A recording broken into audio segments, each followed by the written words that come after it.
দেখুন একটা কথা বলি মায়েরা, ছেলে যদি মাকে দুটো গালিগালাজ করে কথা বলেন, মা কিন্তু ছেলের ওই কথাটা সহ্য করতে না পেয়ে পাগলের মতো কাঁদতে শুরু করে দেয়। স্বামী যদি স্ত্রীকে দুটো কটু ভাষায় কথা বলে, তাতে স্ত্রীও কিন্তু কাঁদতে শুরু করে। এই যে ছেলের কথা সহ্য না করতে পেরে মা বাবা কাঁদে, নাতি নাতনির কথা সহ্য করতে না পেরে দাদু ঠাম্মা কাঁদেন, হ্যাঁ, স্ত্রীর কথা সহ্য করতে না পেরে, আচরণ সহ্য করতে না পেরে স্বামীর যে মনে কষ্ট হয়, এই যে নানান ধরনের ব্যথা, বিরহ, কান্না, জ্বালা, যন্ত্রণা, এগুলোকে বলছে মায়া কান্না। ও ডান দিকের মায়েরা, কথা হবে না, কথা হবে না।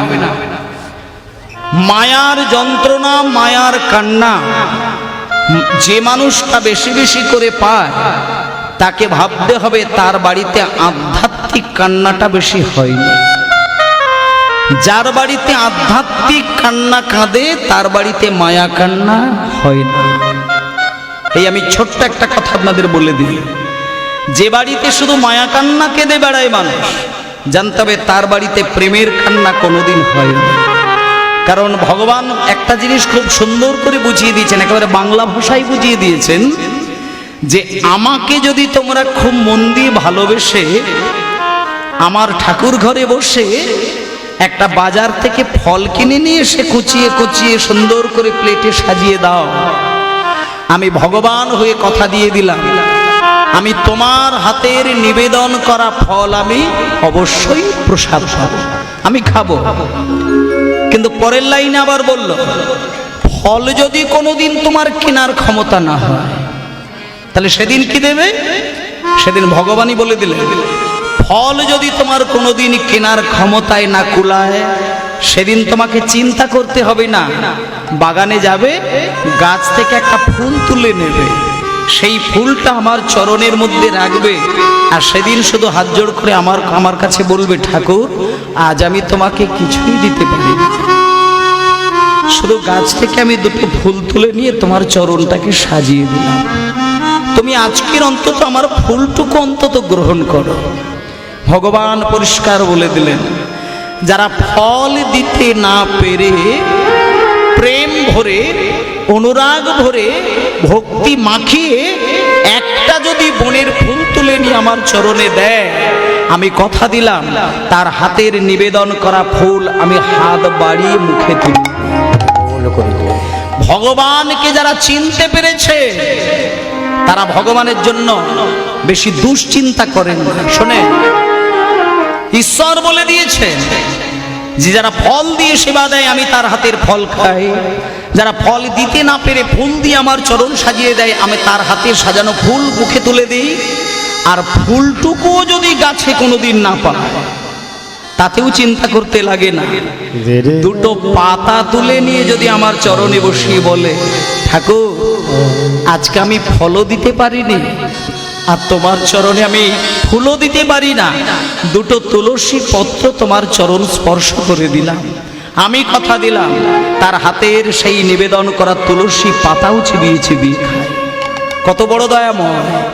আবার 4 নম্বরে একটা কথা বললেন, কেউ যদি পাতাও দিতে না পারে, ফলও দিতে না পারে, ফুলও দিতে না পারে, কিছুই যদি হাতের কাছে না পায়, শুধু মন্দিরের দরজাটা খুলে আমার কাছে বসে শুধু যদি হাত জোড় করে বলে, ঠাকুর আজ আমি তোমাকে কিছুই দিতে পারলাম না, শুধু আমি বুক চাপড়ে 2 ফোঁটা নয়নের জলে শুধু তোমার চরণ সেবা করব, আমি কথা দিলাম সারাটা জীবনের জন্য আমি ভগবান হয়ে আমি তার কাছে বাঁধা পড়ে গেলাম, কিছু দিতে লাগবে না।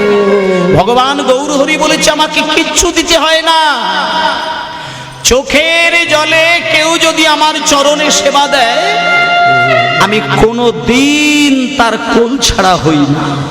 মায়েরা, ভগবান 4টে জায়গায় থাকেন, কলিযুগের ভগবান 4টে জায়গায় সদায় সর্বদাই বসে থাকেন। সেই 4টে জায়গা কি কি? শ্রীবাস অঙ্গনে, রাঘব ভবনে, নিতাই নর্তনে, আর শচী মায়ের রন্ধনে। এই চারটে জায়গায় গৌর হরি কোনদিন সেইখান থেকে বেরিয়ে যায় না। বলছে শ্রীবাস অঙ্গ, শ্রীবাসের ঘরে গৌর হরি আগেও গান গেয়েছে, এখনো গান গাইছে। শুধু তুমি দেখার মতো নয়নটা তৈরি করতে পারো না বলে সেখানে গেলে তুমি দেখতে পাও না, আর শোনার মতন তুমি কান তৈরি করো না বলে এখনো গেলে তার কণ্ঠ তুমি শুনতে পাও না। যারা যোগী, যারা মুনি, যারা ঋষি, যারা সাধক, তারা তপস্যার দ্বারা, সাধনার দ্বারা চোখ বন্ধ করলে এখনো শ্রীবাসের ঘরে সেই গৌর হরির কীর্তন শুনতে পাবে। এখনো বৃন্দাবনে গেলে রাধারানীর নূপুরের শব্দ শোনা যায়, এখনো বৃন্দাবনে গেলে কৃষ্ণের বাঁশি শোনা যায়। শুধু শোনার মতো কান না থাকলে শুনতে পাবে। তাই বলছে শ্রীবাস অঙ্গন আর রাঘব ভবন। রাঘবের বোনের নাম হলো দময়ন্তী, তিনি গৌর হরিকে সন্তান জ্ঞানে সেবা দিতেন। তাহলে 1 নম্বর হচ্ছে শ্রীবাস অঙ্গন, 2 নম্বর হচ্ছে রাঘব ভবন, 3 নম্বর হচ্ছে নিতাই নর্তন। যেখানে নিত্যানন্দের সেবা চলে গৌর হরি তার কাছে এসে ঢলে পড়ে। তোমাকে গৌরকে ডাকতে লাগে না, তুমি শুধু নিতাইকে যদি একবার ঘরে বাঁধতে পারো, যদি নিতাই চরণ ধরে টানাটানি করে তোমার ঘরে একবার নিতাইকে বসিয়ে রাখতে পারো, গৌরকে ডাকতে হবে না, গৌর ছুটে এসে নিতাইয়ের পাছে ঢলে পড়ে। কারণ যেখানে নিত্যানন্দের নৃত্য হয় সেখানে আমার গৌর হরি এসে বাহু তুলে নাচতে শুরু করে। আর 4 নম্বর হচ্ছে শচীর রন্ধন। এইটা আপনাদের কাছে খুব গুরুত্বপূর্ণ জায়গা। এই 4 নম্বর পয়েন্টটি আপনাদের কাছে খুব গুরুত্ব, কারণ শচী মায়ের রন্ধনশালায় গৌর হরি পদ পেতে বসে থাকে। এখানে শচী মাকে দেখুন, শচী মা আলাদা করে সেই নিমাইয়ের মায়ের কথা বলছেন। আপনি যদি লালটু পল্টুর মাও হয়ে থাকেন, আপনি যদি তাপস বিমলের মাও হয়ে থাকেন, আপনি যদি কোনোদিন হাগৌর বলে কাঁদতে গিয়ে কোনোদিন হাত বাড়িয়ে গৌর হরির চরণে সেবা দিয়ে দেন, সেদিন যদি গৌর আপনার হাতের সেবাটা গ্রহণ করে, জানতে হবে ওই দিন থেকে আপনি শচী মা হয়ে গেলেন। শচী মায়ের হাতে লাউয়ের পায়েস খেতে গৌর হরি এত পছন্দ করে, কেউ যদি লাউয়ের পায়েস বানিয়ে নিয়ে হাগৌর বলে কাঁদতে কাঁদতে গৌর হরির নাম ধরে সেবা দেয়, সেই দিন থেকে সেই মা গৌর হরির মা হয়ে যায়, তার কোল ছাড়া করে না। তাই ভক্তমণ্ডলী মায়েরা, আজকে সেই গৌরাঙ্গ আমাদের কলিযুগে জন্ম নিয়ে, শচী মায়ের সন্তান রূপে জন্ম নিয়ে সারা বাঙালিদেরকে উদ্ধার করার জন্য নদিয়ার বুকে জন্ম নিয়েছিলেন, যার নাম হলো শ্রী কৃষ্ণ চৈতন্য মহাপ্রভু।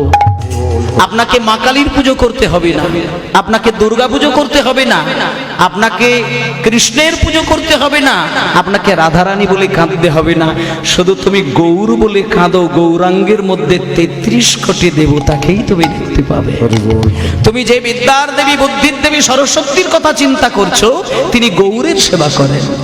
তুমি যে মা লক্ষ্মী দেবীর কথা বলছো, তিনি গৌর হরির পদ সেবা করেন। অতএব গৌরকে সেবা করা মানে তুমি বিশ্ব ব্রহ্মাণ্ডের মালিকের সেবা করে ফেললে।